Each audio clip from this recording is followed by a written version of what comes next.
মৰমৰ ছাত্ৰ ছাত্ৰীসকল আজি মই তোমালোকৰ ক্লাছ 7 অৰ ম্যাথমেটিক্সৰ সিম্পল ইকুৱেশ্যন নামৰ চেপ্টাৰ 2 এক্সাৰসাইজ 4.22 কৰাই দিম এইটো ভিডিঅ'ত চোৱা ইয়াত কুৱেশ্যন 1 ত আমাক কি কৈছে চোৱাচোন এই কুৱেশ্যন 1 ত আমাক কৈছে যে solve the equation and write down the steps while separating the variables মানে কি কৈছে যে variables মানে কি চলক মানে চলকটো পৃথক কৰোতে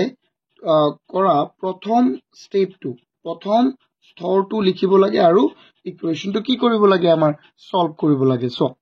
এনে আমিটো এটা ইকুৱেশ্যন এটো ইকুৱেশ্যনটো চোৱাচোন দুটা স্টেপত আমি হেক কৰি দিম মানে নহয় হেতু আমি লিখিব লাগিব যে আমি কেনেকে আমি এটো ইকুৱেশ্যন কৰিছো স্টেপ বাই স্টেপ আমি লিখিব লাগিব মানে নহয় সো তেন্তে এটা ইকুৱেশ্যন মই সলভ কৰি দেখুৱাই দিও তেতিয়া তোমালোকে বুজি পাবা যে কিমান সহজ এটো হা সো যদি মই প্ৰথমটো লও তেন্তে ইয়াত কি আছে আমাৰ প্ৰথমে সো 1 সো 1 or 1 solutions কি আছে আমাৰ ইকুৱেশ্যনটো আছে x + 5 = কিমান 12 ন x + 5 হল আমাৰ 12 তেতিয়া আমি প্ৰথমে ইয়াত লিখিম step 1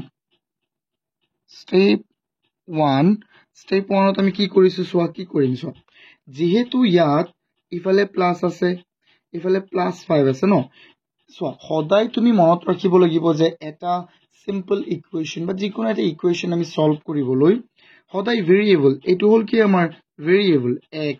ক জাক আমি কি কও আমি চলক এটোক আমি অসমীয়াত চলক বুলি কও যাক ইংৰাজীত আমি ভেৰিয়েবল বুলি কও সো x এটো x ৰ হে মান নাই ইয়াত নহলে 5 to 5 ই হয় 12 to 12 ই হয় তেন্তে এই x ক যদি x ৰ যদি তুমি মান ওলাব বিচাৰা তেন্তে ইয়াক তুমি এটা প্ৰথমটো এটা যিকোনো এটা সাইডত ৰাখিব লাগিব তাৰ কাৰণে 5 ক ইয়াৰ পৰা অতৰাব লাগিব না নাই লাগিব তো ইয়াৰ পৰা 5 অতৰাবলৈ কোৱাচোন কি কৰিব লাগিব 5 এটা যদি ইয়াত মাইনাস কৰি দিয়া তেন্তে হৈ যাব না নাই কোৱা ইয়াত আছে +5 এটা 5 মাইনাস কৰি দিয়া যাব গৈ ইয়াৰ পৰা তেন্তে কিন্তু সদায় মনত ৰাখিবা যে ইকুৱেশ্যন এটা কি আমাৰ পাল্লাৰ নিচিনা হয় নহয় সো যেনে এনেকুৱা ইফালে এটা থাকিল আৰু ইফালে এটা থাকিল সো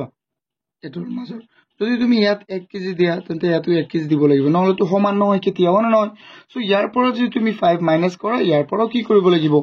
5 মাইনাস কৰিব লাগিব সো এটো আমি কৰিছো x + 5 আমি ইয়াৰ পৰা এটা 5 মাইনাস কৰি দিম যাতে এই 5 টো নাইকিয়া হৈ যায়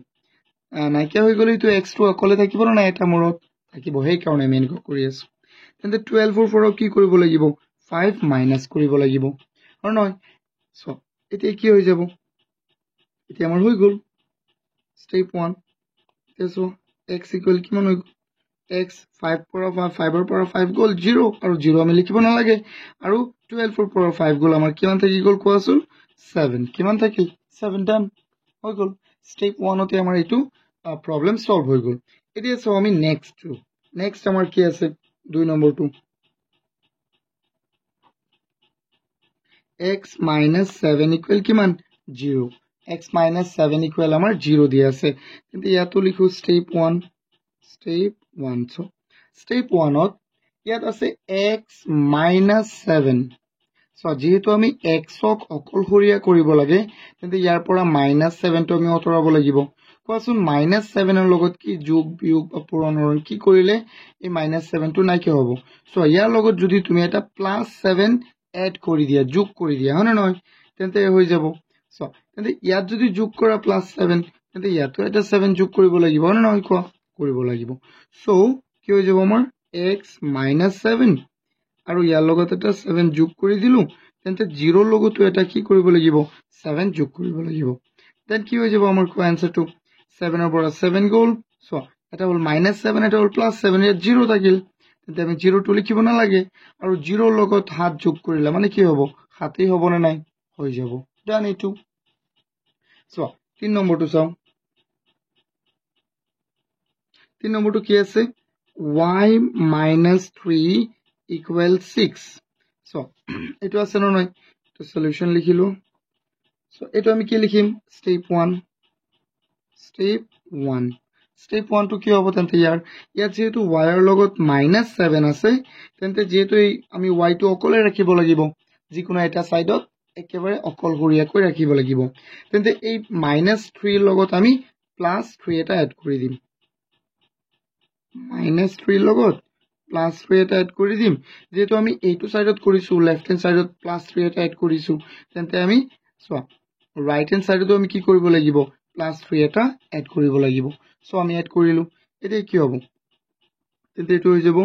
প্লাস মাইনাস কি হৈ যাব 0 হ'ব না এটো হল মাইনাসৰ এটো হল প্লাসৰ 0 হৈ যাব 0 আমি লিখিব না লাগে আৰু 6 + 9 কিমান 6 + 3 কিমান হৈ যাব 9 এটো आंसर কিমান হ'ব জিকিটা সো এতিয়া তাৰ পিছৰটো চাও 4 নম্বৰত কি আছে z এটো সলিউশন লিখিলো প্ৰথমে লিখিলো বা তোমালোকে সলিউশন সো z + 6 ইকুৱেল কিমান আছে -5 ওকে z + 6 -5 এতিয়া স্টেপ 1 টু কি হ'ব স্টেপ 1 টু কি হ'ব কোৱাচোন ইয়াত যেহেতু z ৰ লগত কি আছে +6 তেন্তে z ক অকলশৰীয়া কৰিবলৈ কি কৰিব লাগিব -6 দিব লাগিব z + 6 -6 আমি লেফট হ্যান্ড সাইডত -6 দিছো নতুন তেন্তে আমি রাইট হ্যান্ড সাইডতো -6 দিম তেন্তে কি হৈ যাব কোৱাচোন এটো তোমালোকে কত লিখিবা জানা তলত লিখিবা হ্যাঁ মই ইয়াত লিখি দিছো তেন্তে কি হৈ যাব প্লাস এটো প্লাসৰ 6 ইয়াত মাইনাসৰ 6 কি হ'ব 0 হ'ব নে নাই ইয়াত হল আমাৰ ইয়াত মাইনাস আছিল সো মাইনাসৰ 5 আৰু মাইনাসৰ 6 কিমান হ'ব মাইনাসৰ 11 বুজি পাইছা না নাই ধৰিলো তুমি দোকানত 5 টকা বাকি খালা আকৌ 5 টকা খালা তুমি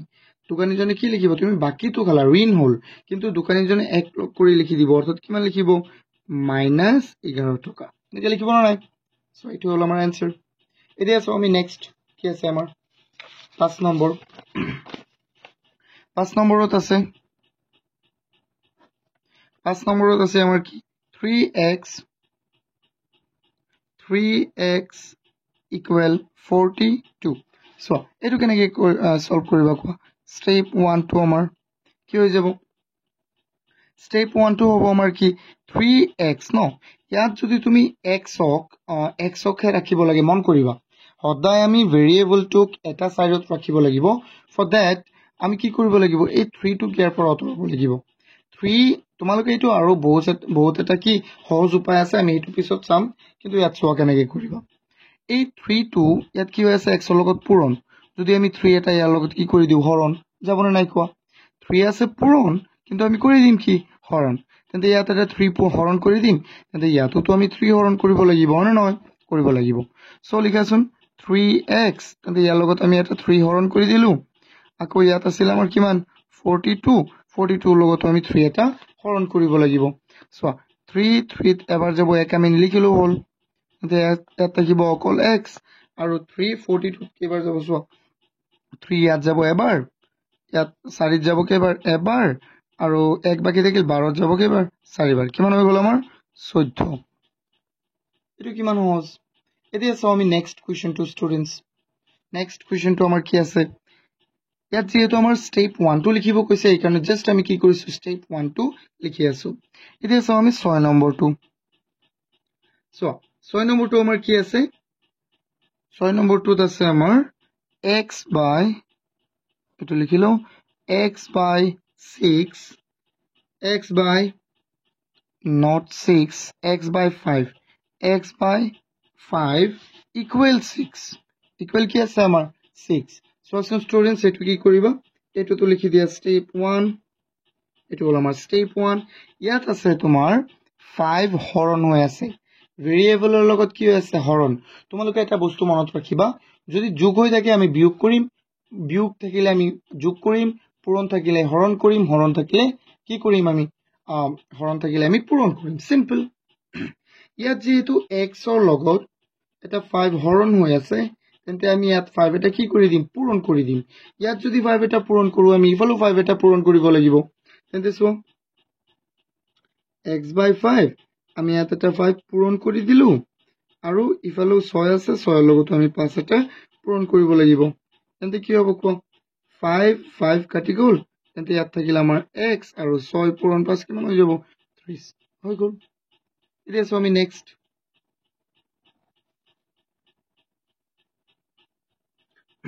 নেক্সট কি আছে 12x ইকুৱেল -36 12x ইকুৱেল কিমান হৈ গ'ল আমাৰ -36 so what we can do here so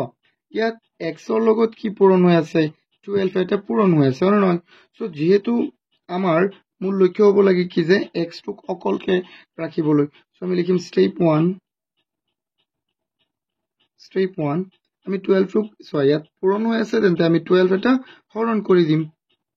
হৰণ কৰিলে তলত বহিব তেন্তে ইয়াতো আমি কি কৰি দিম হৰণ কৰি দিম so 12 কাটি যাব 1 থাকিব আমি 1 লিখিবৰ দৰকাৰি নাই কাৰণ 1 into x কিমান হ'ব 1x বা অকল x so 12 ইয়াত কেবাৰ যাব 3 বাৰ ইয়াত আছে মাইনাস ইয়াত আছে প্লাস কি হৈ যাব -3 তাৰ পিছৰটো চোৱা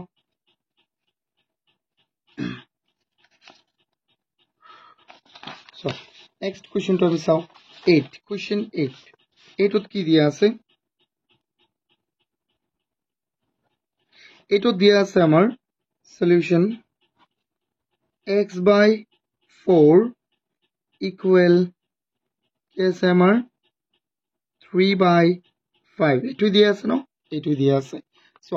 ইয়াত আমাৰ স্টেপ 1 টু কি হ'ব তোমালোকে নিজেই কোৱাছোন এতিয়া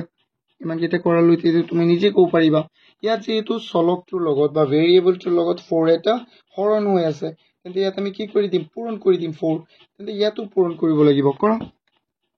x by 4 into 4 হৈ যাব সেম বস্তু আমি হৰণ আছিলে পূৰণ কৰিছো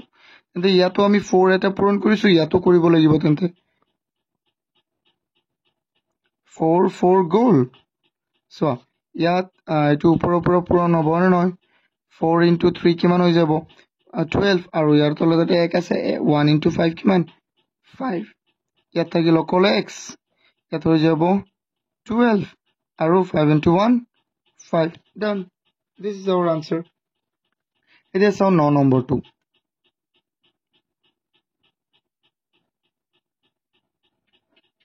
9 নম্বৰটোত কি আছে স্টুডেন্টস ইয়াত আছে 7x equal 35 এটো কেনেকৈ সলভ কৰিবা step 1 এটো কেনেকৈ কৰিবা সো ইয়াত যেহেতু পূৰণ হৈ আছে 7 x ৰ লগত আমি হৰণ কৰি দিম ইয়াত পূৰণ হৈ আছে আমি কি কৰিম সেম বস্তু এটা হৰণ কৰি দিম তেন্তে ইয়াতো আমি সেম বস্তুটো হৰণ কৰিব লাগিব 7 কাটি গ'ল 1 থাকিল 1 টো লিখিব নালাগে কাৰণ 1 into x কিমান হৈ যাব এটা x পূৰণ কৰিলে কি হ'ব একৰ লগত যিকোনো সংখ্যা পূৰণ হ'লে হেতু হয়নে নাই যেনে 7 into 1 কিমান 7 সো এটো 735 ত কেবাৰ যাব 5 বাৰ আমি সকলোৱে জানো এটো না নহয় 5 হৈ গ'ল এতিয়া সো আমি লাস্ট ওয়ান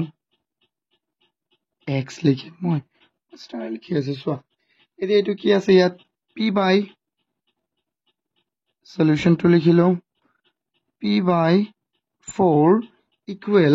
3 okay এটো কেনেকৈ কৰিবা ইয়াত এটো p হল ভেৰিয়েবল টু লগত ভেৰিয়েবল তোমালোকে কেনেকৈ চিনি পাবা ভেৰিয়েবল টু হলে কি হয় alphabet a b c d ৰ পৰা আটাইবোৰ হ'ব খালি o নহব o কেলে নধৰো আমি কাৰণ o ক ধৰিলে তোমালোকে 0 বুলি কনফিউজ যাব পাৰা এইকনে আমি নধৰো সো এটো স্টেপ 1 এটো কি হ'ব স্টুডেন্টস সোয়াচোন এবাৰ ইয়াত p by 4 আছে ন তেন্তে ইয়াত p যে আছে p by 4 যে আছে ইয়াত 4 টো হৰণ হৈ আছে আমি কি কৰিম পূৰণ তেন্তে ইয়াত 4 পূৰণ কৰিলো তেন্তে ইফালে এটা 4 পূৰণ কৰিব লাগিব কি হ'ব 4 কাটি গ'ল তেন্তে ইয়াত থাকিব অকল p ইয়াত 3 into 4 কিমান 12 ডান এটো আমাৰ হৈ গ'ল এটো লাস্ট সোয়াপ তো স্টেপ কিটা আমি লিখি দিছো স্টেপ নিলিখিলো হয় কিন্তু আমি স্টেপ টু যেহেতু ইয়াত কৈছে লিখিবলৈ এই কাৰণ আমি লিখিছো সো যদি তোমালোকে আশা কৰো বুজি পাইছা যদি বুজি পাইছা ভিডিওটো লাইক কৰি দিয়া আৰু চ্যানেলটো সাবস্ক্ৰাইব কৰি দিয়া